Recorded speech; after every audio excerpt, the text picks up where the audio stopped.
Bago mamasada, nagpahinga at inihanda muna ng 55 anyos na si Tatay Charlie ang kanyang taxi. Pero higit sa lahat, nagbaon na siya ng pasensya. Paano ba naman kasi usad pagong ang daloy ng trapiko sa halos lahat ng kalsada sa lungsod? Kaninang umaga December 24 sa Nagilian Road, moderate na ang daloy ng trapiko. Ang ipinagpapasalamat na lamang niya, Disiplinado naman kasi yung mga driver dito hindi naman ang mga sa Manila. kaya diskarte niya para hindi maipit sa trapiko. Yung kadumaan sa mga shortcut, yung mga sa loob ng iskinita, ng mga sa loob ng Baguio, para maiwasan mo yung traffic. Kasi hindi alam ng mga turista yun. Hindi niya alam kami mga taxi driver, alam namin kung saan yung maluwag na may namin kagad ng mga pasahero. Nung last week ay nag-umpisa na pong nagkakaroon ng pagsikip po ng daloy ng trapiko. At ngayon nga po, hanggang ngayong linggo ay talagang mas lalong sumikip po yung daloy ng traffic.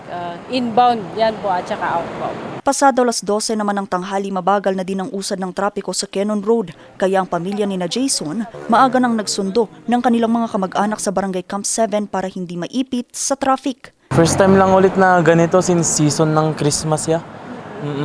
Madalas naman hindi ganito ka-traffic. Tapos hindi siya umaabot hanggang dito. Ngayon lang yan. Para maiwasan ang siksikan ng mga sasakyan sa Central Business District, binuksan na ng Baguio City Police Office ang mga bakasyon lane. Layunin nitong maidirekta ang mga turista sa mga alternatibong ruta para hindi na dumaan sa sentro ng lungsod.